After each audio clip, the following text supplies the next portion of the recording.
নমস্কার, স্বাগতম। আমি সোজার্নার শান্তনু। 4 পর্বে মূলধাম সিরিজে আজ আমরা যাই দ্বারকা। পশ্চিম ভারতের পবিত্র শহর দ্বারকার ইতিহাস মূলত হিন্দু ধর্মীয় বিশ্বাস, পৌরাণিক কাহিনী এবং প্রত্নতাত্ত্বিক আবিষ্কারের উপর ভিত্তি করে গড়ে উঠেছে। প্রত্নতাত্ত্বিক অনুসন্ধানে সমুদ্রের নিচে এই প্রাচীন শহরের অস্তিত্বের প্রমাণ পাওয়া গেছে। মহাভারত অনুযায়ী দ্বারকা ছিল ভগবান শ্রীকৃষ্ণের রাজ্য ও রাজধানী। তিনি মথুরা ছেড়ে সৌরাষ্ট্রে এসে এই শহর নির্মাণ করেন। পুরীতেও শ্রীকৃষ্ণের সংযোগ খুব গভীর ছিল।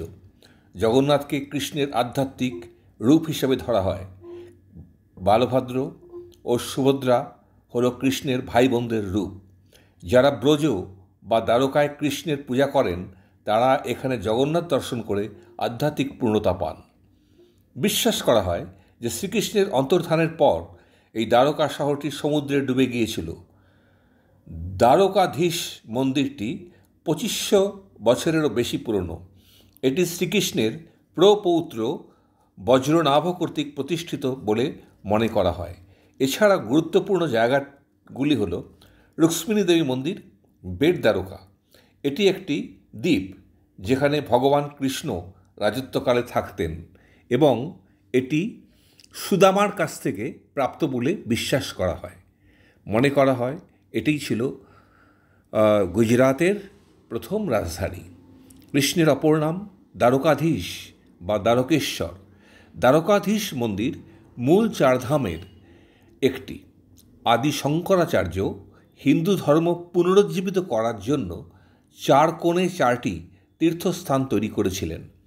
আপনি কি জানেন দ্বারকার মন্দির প্রায় কতবার পুনর্নির্মিত হয়েছে? সঠিক উত্তর 7-8 বছর, 7-8 বার।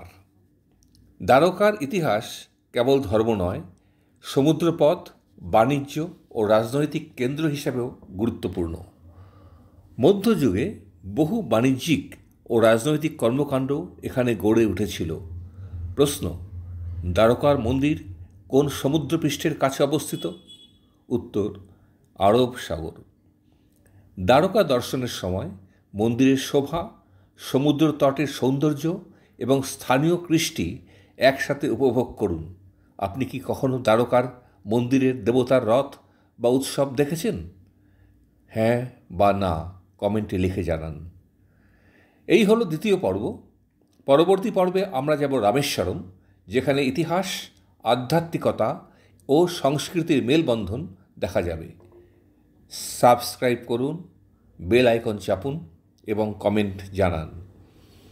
দ্বারকার কোন গল্প বা রহস্য আপনাকে সবচেয়ে আকর্ষণ করেছে?